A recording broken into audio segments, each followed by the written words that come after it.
Biology has prepared this body to be receptive for procreation, for fruitfulness. So a time is going to come when you are emotionally stable that this body will start functioning in the way. Then emotionally, when you get to the young adult age, you start feeling for intimacy. It is a need, it's a psychosocial need. So it's like, I need to wee-wee. I need to drink water. Okay. That need for intimacy exists. What happens is people suppress it. People pretend they don't like it. Okay. Because of one, the environment, the upbringing, the beliefs that they get, and the frameworks that they form based on the experiences that they go through. Now, I'm saying this as a foundation for your question, because once that need exists, there'll come a time in your life where you start feeling attracted to the opposite sex, either for the emotional connection, either for the intimacy, either for the affection. It exists. Some just pretend it doesn't happen to them. It's natural. It happens. Now, it deepens or increases with knowledge, with personal choices and the decision. Interferences come in, like you said, from parents, from neighbors, from colleagues, because life is a cycle. So it is known that you are born, you are educated, you go to school. At a certain stage, you get into a companionship, you start a family, and then the cycle goes on. So when you get to a certain age or stage of life, it's as if the cycle is being truncated. So now people start getting worried that a 16-year-old girl is not menstruating. Let's take her to the gynecologist. So why is a 24-year-old girl not having people showing interest in her? Okay, now she's 30. Is she aware that her biological clock is ticking? If she ever wants to have children, some don't want to have children, but some do. I heard a story from Dr. Paddy. You know, it's good to learn these things early.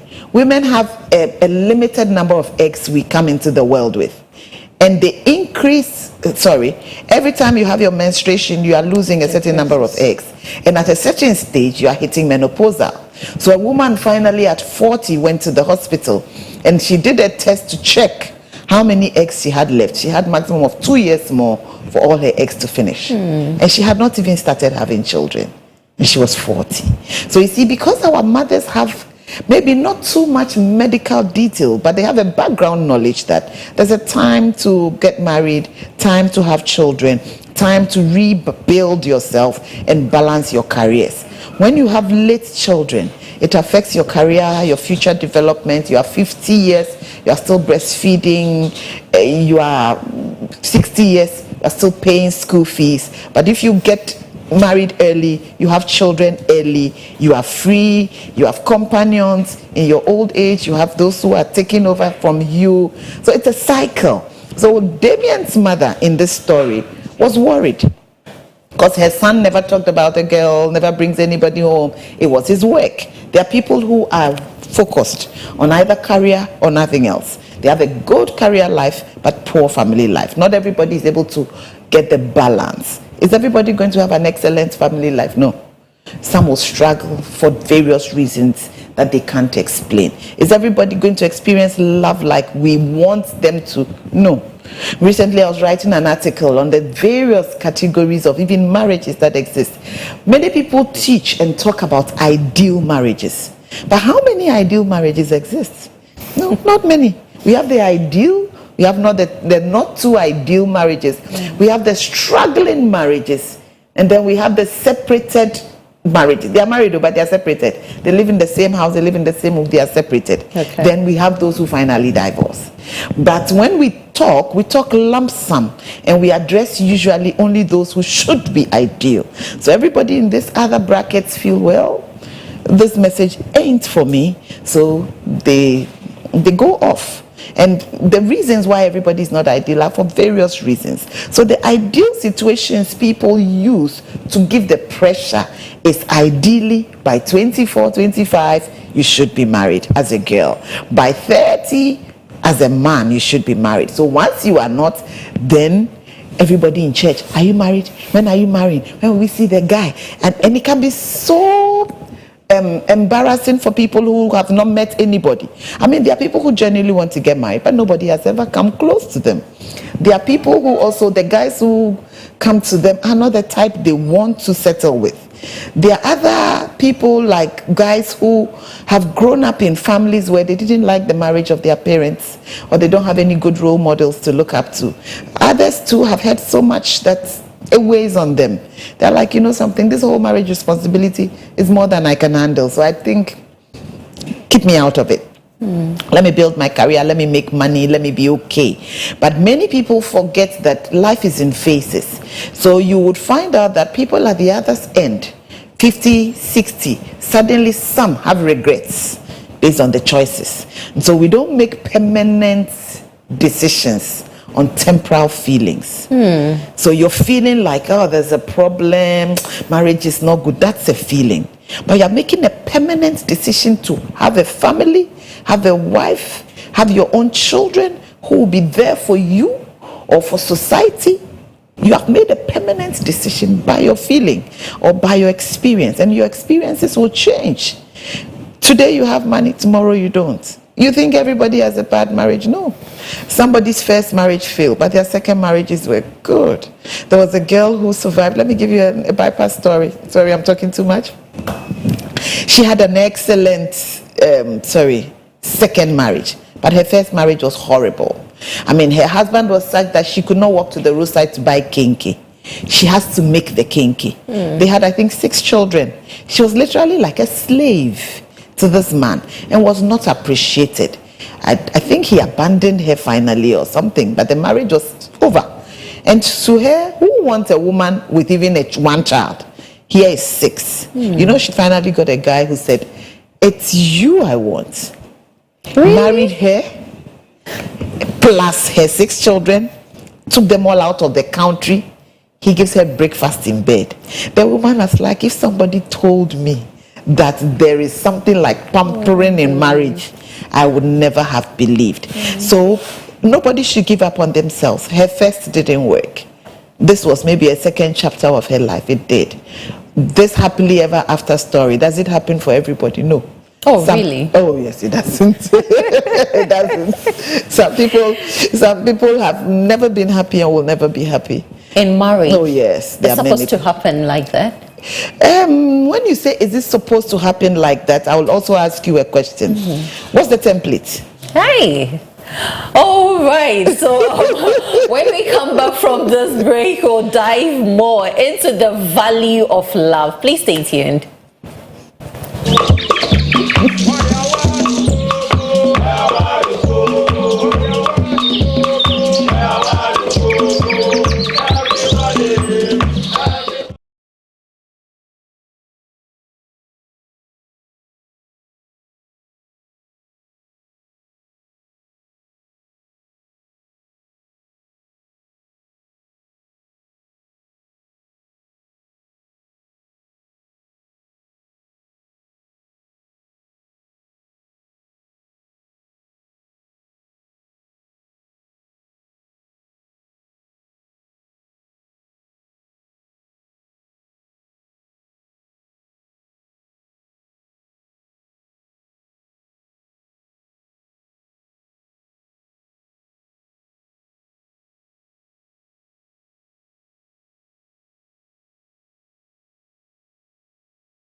Welcome back from the break. We are talking about the value of love, and I have with me Mrs. Hannah Abrams Apia, who is a marriage counselor and an author. Hi, welcome back. Thank you.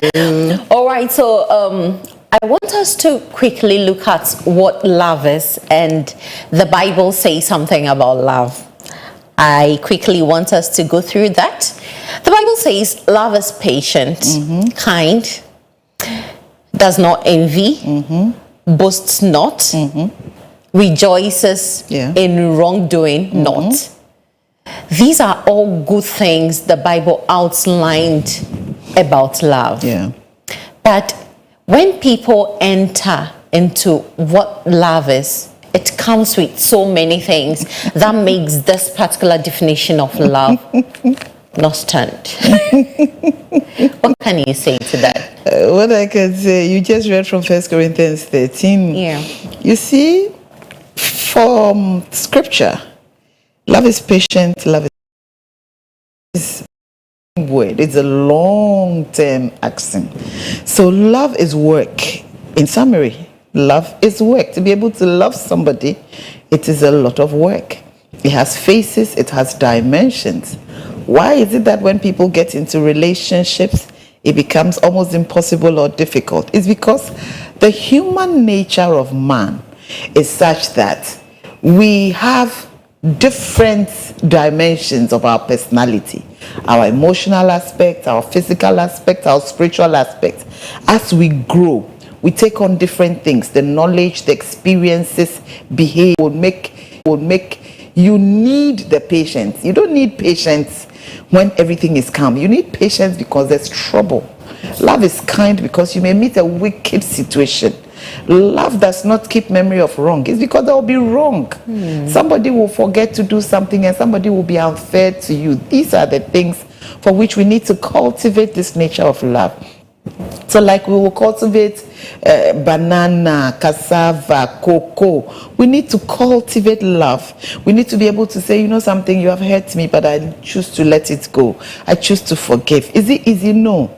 Okay. Not everybody is able to do it. Like I said earlier, you were asking me about, isn't this supposed to be there? I said, what's the template of love? Bible gives us an example of Jacob who got married to Rachel and Leah. He was in love with Rachel, the type we all wanted. But Leah's parents pushed her into marriage, like we just talked about parent involvement. Because in their culture, a child didn't marry before her elder sister. It becomes like a stigma, you are not married. So now she gets married to a man who doesn't love her. There are many people married to people who don't love them. Their pastors told them to go into the marriage. Their parents said, it doesn't matter, just marry him. Their friends say, oh, he's a cool guy, marry him or marry her. And they are not happy, but they are married. What do? Can it ever become like the ideal marriage? It may never be. Because he doesn't like her, she also doesn't like him. So Leah never got that love Rachel ever got. Never. Even the names of her children depict that I have not been loved. I mean, every time I think of the names of Leah's children, I'm like, even those children will be like, hey, my mother was never loved. Okay. Until she had to use her son's mandrakes to even buy an opportunity to sleep with her husband one night to have a child again. So her children became a source of compensation. She never experienced that I'm in love. Rachel got it. But Rachel died and Leah was still in the marriage. How did she survive till she was buried by him? The one who was not loved ended up being buried by her husband. The one who was loved died midway. Some people may never experience that ideal happily ever after that we talk about. But the godlike nature of love is commitment, is sacrificial. That's what sustains marriage. That feeling of love is great for those who have experienced it. But it's fleeting. It moves away. Some know how to rekindle it. Some know how to keep it exciting. Some learn and make up their mind that this is my relationship. I'm going to make it work. But some may be making the effort. It doesn't come from another place. I was listening to Reverend Otabil recently and he says, the man you are struggling to show love to you, his upbringing, his nature, he doesn't know how to be romantic. But he can be every other thing as a father, a good provider, but he can't be romantic. Are you going to put him away from that? So love is holistic. If we think of only the feeling aspect, we may miss out on it. You may get the commitment aspect. You may get the sacrificial aspect. You may get the person who will be with you through thick and thin. So everything the Bible says about love, for me, one thing that holds is the nature of love must be cultivated in us, which is God. And then when you find out in Galatians 5:22 and 23, it says, but the fruit of the Spirit is love. It's also a fruit of the Spirit. Okay. And it's only the Holy Spirit who can put that in your heart. Joy, peace, patience, kindness, goodness, meekness, faithfulness, and self-control. It says, against such there is no law. So these are the values. These are the fruits. Fruits. Yes. But can we term them as values? We can also term them as values. Okay. But I want to keep quickly the Bible. remind our viewers that this segment is the call-in segment. If you have a message, if you have a question, we have the counselor here. She will do so well to answer your question. So this is an opportunity for you to speak to a counselor. Okay. Thank you so much. All right. So we can call these as values of love. You can put that. I still want to maintain what the Bible says as the fruits of the Spirit. Okay. The fruits of the Spirit. But you see, when we talk of the value, the characteristics, the true essence. Okay. So these are the things that if you are able to inculcate into your life, it will help that your love relationship to thrive. Okay. So you may have a happy home, but you may not have the romantic aspect you want. But there is peace, there's kindness, there's goodness. And we must understand that love is patient. It means that it will grow. I listened to a man one day telling his wife, he was over 80 something, and say, I'm sorry. Why is he sorry? Because he had not been fair to the woman over the years. But that woman had been patient with him. Somebody will say, was it worth at that time? Well, he's still sorry. He's still sorry. So love is patient. So there are different dimensions of love. And we all need to ask God to help us to cultivate that God-like nature of love in us.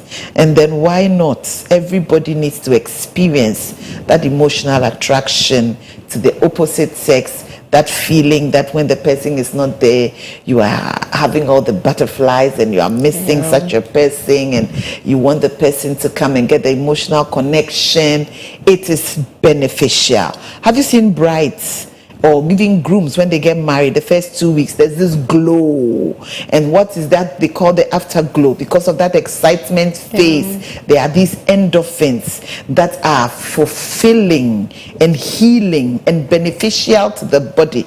But you find another couple who, after years of marriage, maminka ni chiwa sensing, obana ye bari, anabema no grawa ye. All right. Why? Because there's so much adrenaline, anger, bitterness, hatred, disappointment, and these things set in because of unfulfilled dreams, unmet expectations, lack of communication.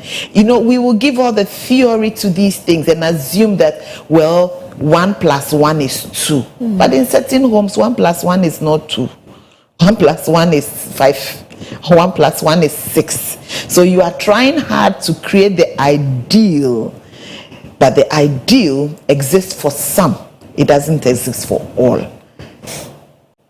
And in Matthew, they came to Jesus and they were querying him that, if somebody, the issue on divorce, and he says that, well, from the beginning it was not so. So why did Moses do it? He said, because of the hardness of your hearts. Why do people's hearts get hardened? Wickedness, unkindness, the human nature, selfishness. So we are so adamant on our issues that no. I don't want her again. I won't stay with her again. She's not the one I want. This thing didn't go my way. But people also go through difficult. You know the things people are forgiven. There are people whose wives have cheated on them, and the husbands have taken the wife and the child and take care of him as if nobody knew, and nobody around knows that they had a cheating problem. But another one will be an issue for another person. So the heart of man is desperately wicked. Our personalities too vary.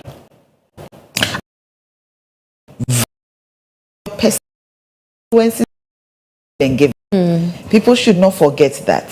So if you are the emotional type, you absorb things a lot more and you also give out a lot more. If you are the non-emotional type, usually those cholerics, they are not too emotional. They are go-getters.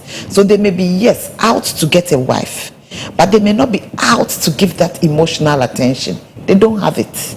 They don't know how it feels. So in that case, what do you do? Nothing. That is how they are. They may learn if they want to, or they may have seen it modeled if they want to. But some may never be able to give you that emotional kick that you have. So imagine an unemotional man and an emotional woman getting married, or an unemotional woman and an emotional man getting married. Whether you like it or not, there will be a problem. I tell people that Google, ChatGPT, all this, they've made counseling very easy. Just find two people. You try this today. Okay. Two people with two temperaments. So pick a choleric and a sanguine and ask ChatGPT, what are the problems, marital problems, a choleric and sanguine will be having in terms of a love relationship? It will give you all the answers. Okay. And show you the problems going on in their marriage. And the outcome at the end of the day. The outcome. And tell them that, okay, what are the solutions? And find out if the people are willing to implement the solutions. Most of the time, they are not. So your personality alone will show. Your upbringing will show.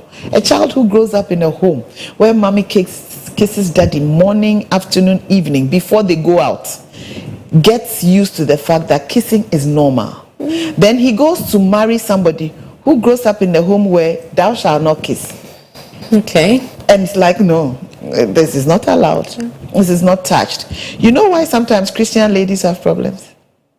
In the church, we are kept in an environment where we are pure.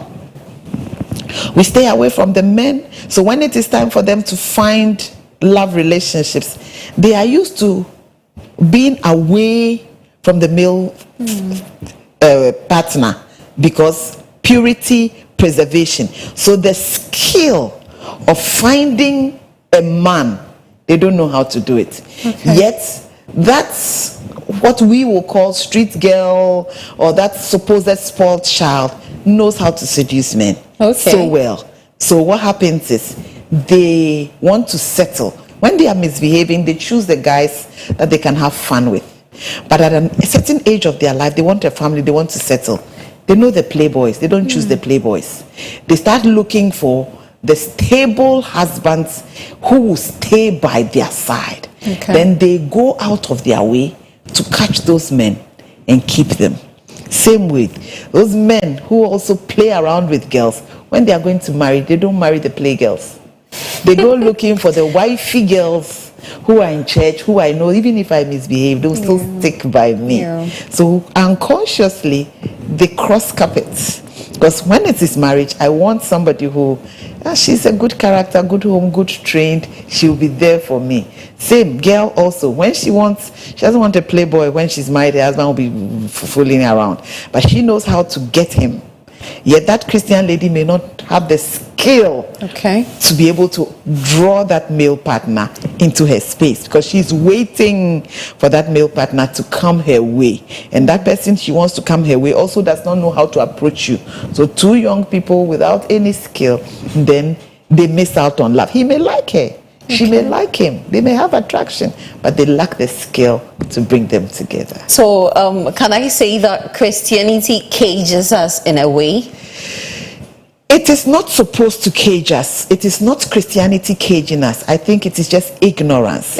Ignorance is what has caged people. Because depending on the shepherd under which you find yourself, you may be properly educated. So it is basically where you find yourself and your understanding, holistic discipleship you have had as a Christian child. So some people may not have had that holistic Christian discipleship. They may just have the feeling of Stay away from the men. Live a pure life, which is priority. You must. Okay. But there are social skills that make attraction to the opposite sex work, that make even finding love work. Because if you are a Christian lady and all you do is home church, there's a man who may want to marry you, but he's not in your church and he doesn't know your home. Okay. So you can miss out on love. You are limited. You won't go for a program, you won't go for social interventions, you won't go for community projects. You are myopic. You are one-sided. Yeah. You are limiting your opportunities. But it's God who instituted love.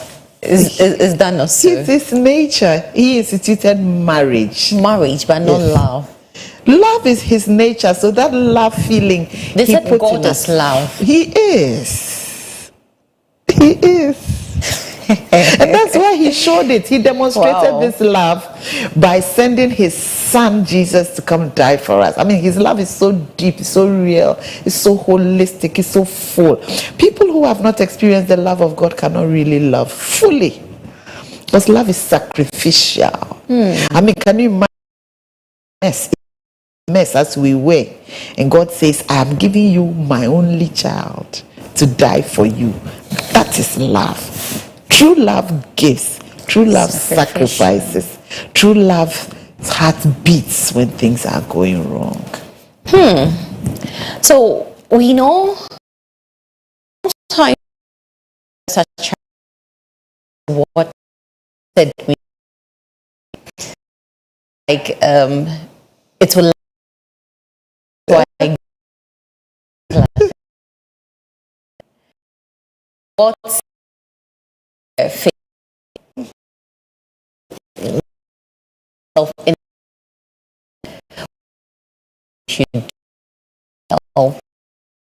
You see the face of usually we the usually use the TDH to the back eyes.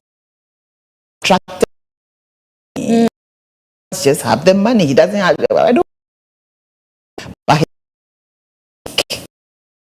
spray somebody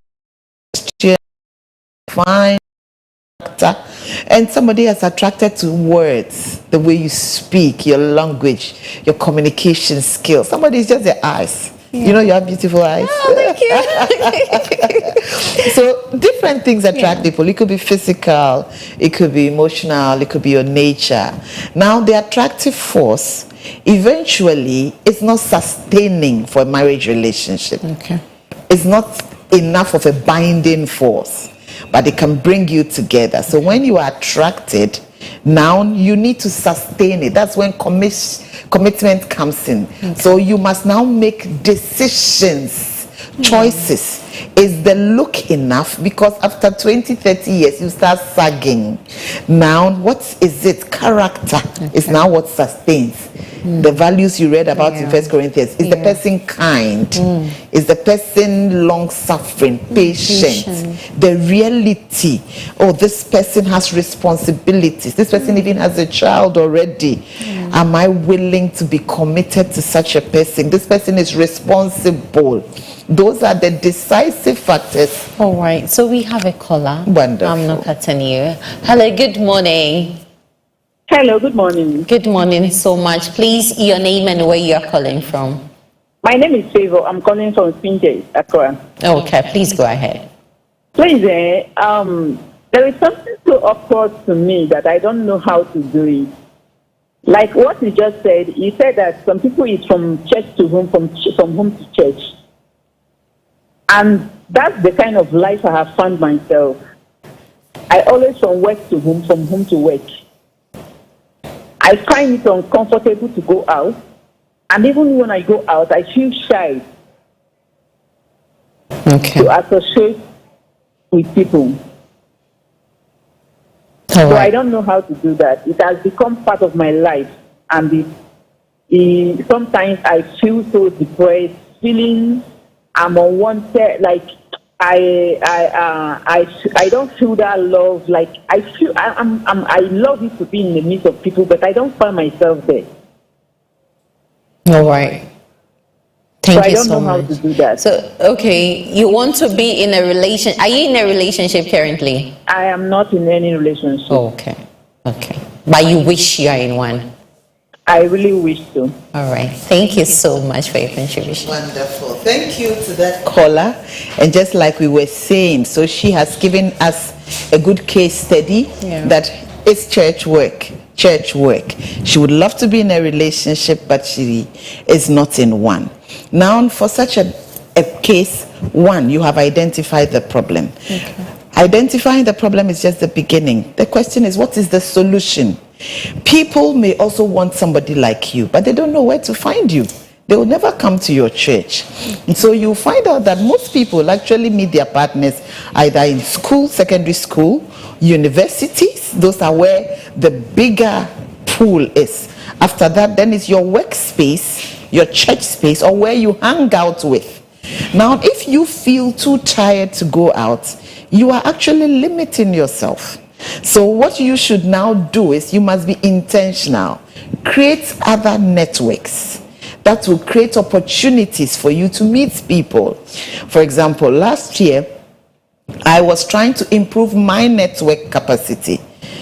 I have visited Full Gospel a couple of times, but I registered as a Full Gospel member. Okay. So I'm a full Gospel member. Right. Why did I do that? I increased my networks, met more people. Another great spiritual fellowship experience. So now I have a network in Full Gospel, have a network in church, have a network with the people I minister to. All of you in CLOG TV are my friends, aren't you? We are. Even if you don't see me, you read my book. Yes. So what I'm telling her is she should be intentional in creating additional networks, irrespective of how she feels tired or not. So Saturday, there's a Diana Hamilton show, go. Call one friend or two, go. So you must be available and findable. So many ladies are not being found because they are not findable. Nobody knows where they are. So please change your dynamics, and that helps you. All right. But you know, they can be at where you are suggesting they should be. But what does it take for them to go get what they want? And that's where I said earlier, the skill. Yeah. You've gone for a program, and when you finish sitting down, the program is over, you pick your bag and you are out. No, we don't do that. Hello. Okay. How are you? My name is Hannah, and you are, and we laugh it off. That conversation is a starter for friendships. So what you need to do, many people don't learn how to do, is making friends and building networks. It is a skill you must learn how to do. So when you go, I watch this man a lot on TV. It's on YouTube, Patrick Pett David. He says when you go to any university, he doesn't care what you bring home. What he cares are where are the networks and associations you brought. Oh. Who is your friend? What are your networks? What do they do? Which career? So in every field. So if I said medicine, who is your friend in medicine? Law, who is your friend in law? Okay. Carpentry, who is your friend in carpentry? If on the top of your head, in all these spheres, you can't mention a person's name, you are too limited. So we must learn, and that's why I was using the bad girl, good girl syndrome. We must learn how to make friends. Have you seen how bad girls are? Yeah. Oh my God. Flirtatious. They just come and they're like, hello, how are you? Oh, you're looking good. You're handsome, aren't you? It is not about you being handsome. She wants to engage with you. And that's what Christian ladies don't learn. We are not to be flirtatious, but we must be friendly. Okay. We are not to be flirtatious. No. We are not to throw ourselves at the feet of people. No. But we must learn to be friendly. Learn for people to see who you are. All right. I'm not cutting you. Okay. We have a caller. Abrahams, how are you? Hello, good morning. Good morning. Okay, my name is Nelson Abraham. Oh. Our resource person is also Abraham's, but has another name attached to it. Yeah, she's actually my mom. She knows me. Hey, okay. Contribute to the program. Okay. Yeah, love is actually service. Love means service, and service means love. So when you love God, you serve Him, and when you love man, you serve man. When man loves his fellow man, he serves that person. So I want us to emphasize more on the character. The attractions are good, but the attractions expire. But it's the character that is sustainable in the relationship leading to marriage, as the resource person was saying. So we should stress that point that love is service. Most of the time, people confess the love, but they don't know the details behind the love. But love means service. Thank you.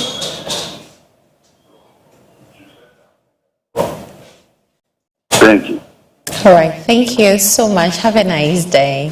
So love is service. Very, very, very important. Thank you, Pastor Nelson. Abraham, thank you. That was wonderful to hear your voice.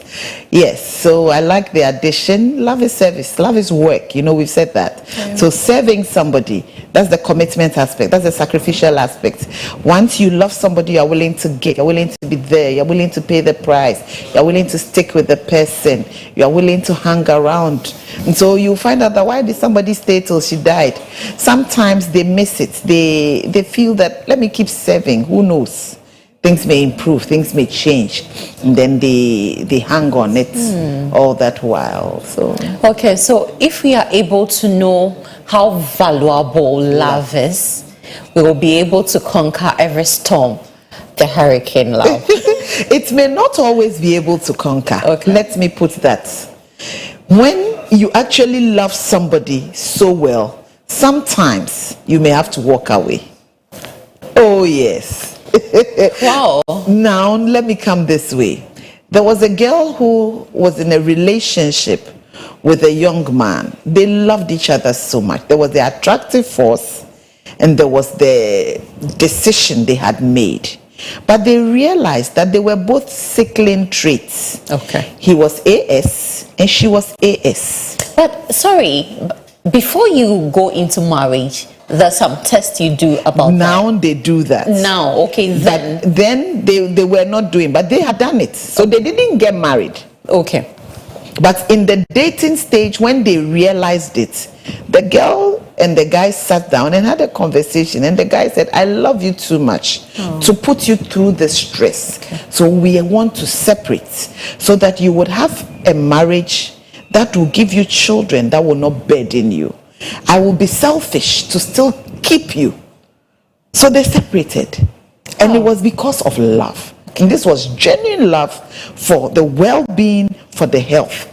Sometimes in that selfish state, we'll be like, no, I still want to keep her for myself. Then the implications on the child to be born, on the marriage and the strain can now even break that marriage relationship. Sometimes you are in an abusive marriage. What do you do? An abusive relationship. So the value of love is beautiful, but let's look at it holistically. There's another caller. All right. Hello, good morning. Good morning. How are you doing? I'm fine. How are you? Thank God. I'm fine. Okay. Please, I thank God for this program this morning. I'm listening to the man that when you wrong him, he wants you to forgive him. But when you wrong him, he doesn't want you to forgive. He doesn't want to forgive you. But rather erase you from his mind and leave us in your mind. So I don't know what to do. I'm about to pack up. I want to go because of this situation. I'm living with him like we are roommates. We are behaving as roommates in a school. I don't know what to do. I need help. Okay. Please, did you get it? Yeah, she's living with a man that he wants you to forgive him, and you do that, but he doesn't forgive easily. Forgiveness is also divine. To forgive is it's divine. It's human. To forgive is divine. Yes, not everybody has the grace to forgive. Some people will hold on to issues and find it difficult to let go for different reasons. Once again, I'll come back to the human nature. Once again, I'll come to their Christian maturity. Once again, I'll come to the grace that they need from the Lord to learn to let go. It's hard. And then some people too are not even aware they have a problem to learn how to. Some forgive so easily, but some just can't forgive. And some forgive, but they can't even verbalize it. So everybody needs to do a self-assessment and understand how they operate. So if your spouse is not easily forgiving, you may need to pray for him. He may need to get help. He may need to learn. And then, like she's saying, if anything at all, he wants to walk out, if I heard that side. Yeah, that's usually an escapist approach to a problem. Some people don't learn to solve problems. They always want to choose the escape approach or the easiest, less difficult way to do it. You know, when there's a problem, there are different solution methods.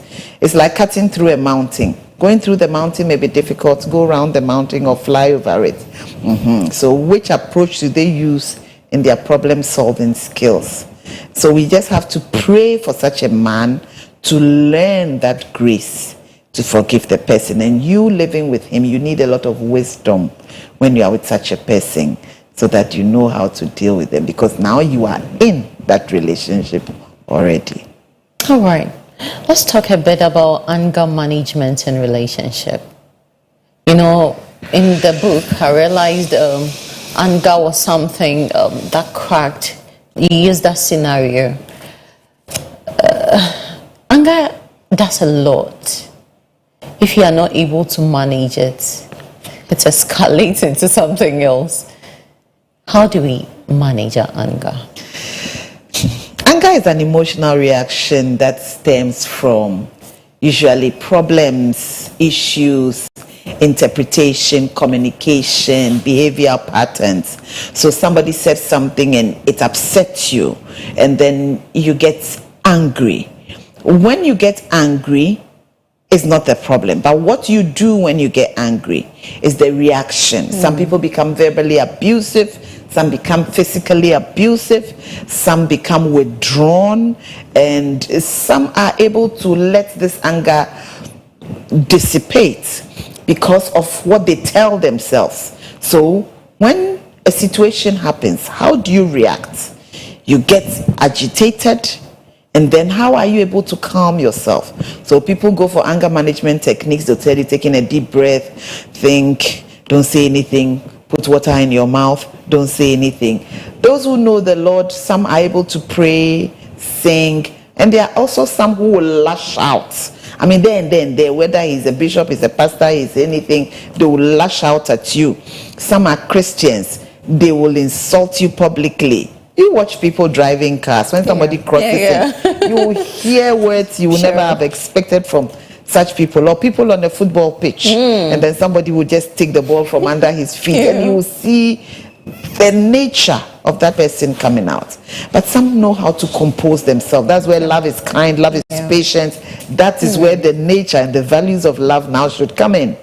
Like you are self-controlled. So is that person able to control himself in anger? So if you, the question is some people are calm. They just don't easily get angry. Do everything, they don't get angry. Nature-wise, that's how they are. Upbringing. So they may have had training from home that has taught them how to manage their anger. Others too have grown up wild. They didn't learn how to manage their anger. If anything at all, it became worse because they were cheated, they were maligned, they were bullied.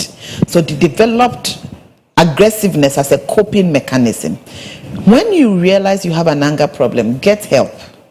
Get help. Either you yourself go through the knowledge building things, reading, watching YouTube today, there's a whole online university, or talk to somebody who can draw your attention that when you are angry, do A, B, C, D. Most often they'll tell you taking a deep breath is usually the first step. You know why? It puts oxygen into your brain, into your bloodstream, gets into your brain. It has a way of calming you down.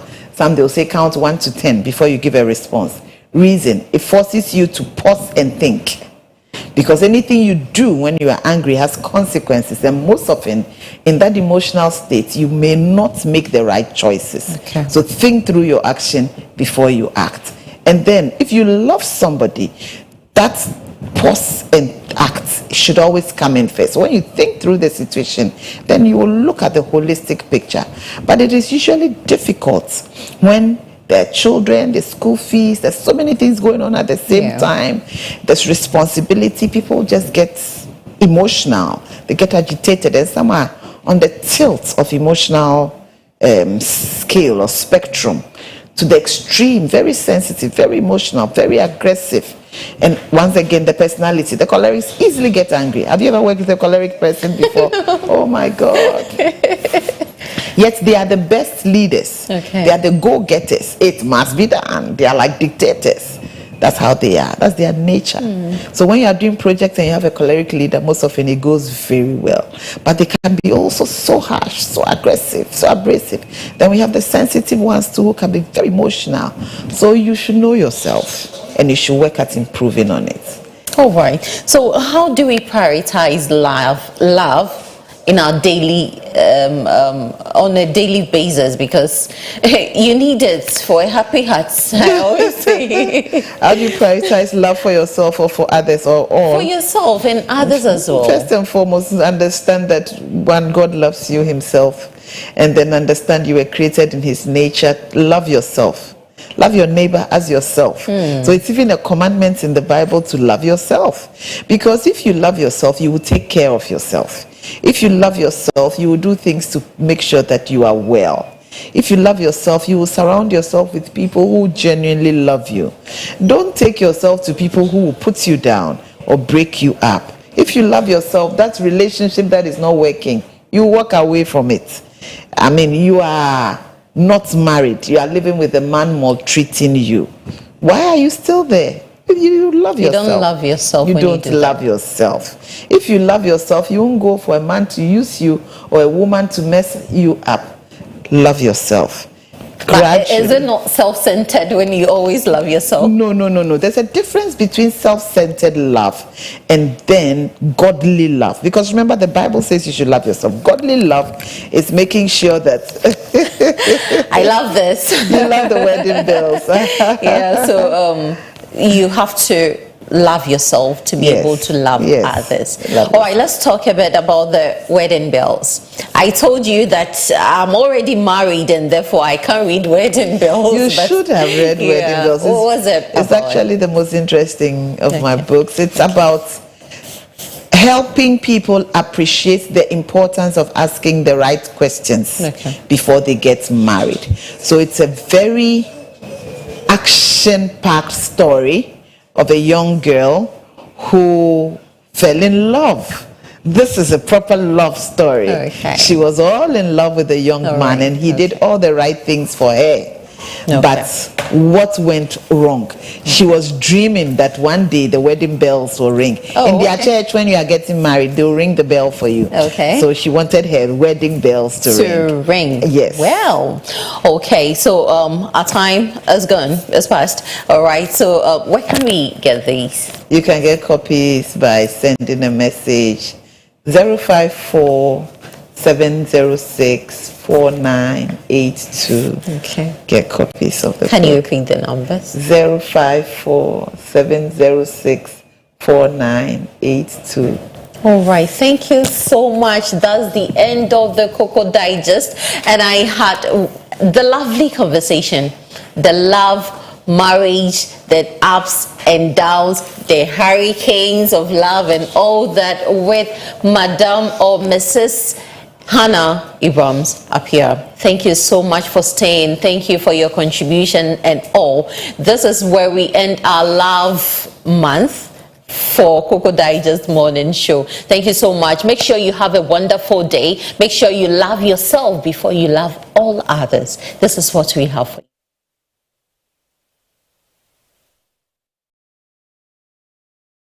Thank you. I loved you. This is how we do. M-I-M-I, Devilish, a.k.a. You know the name?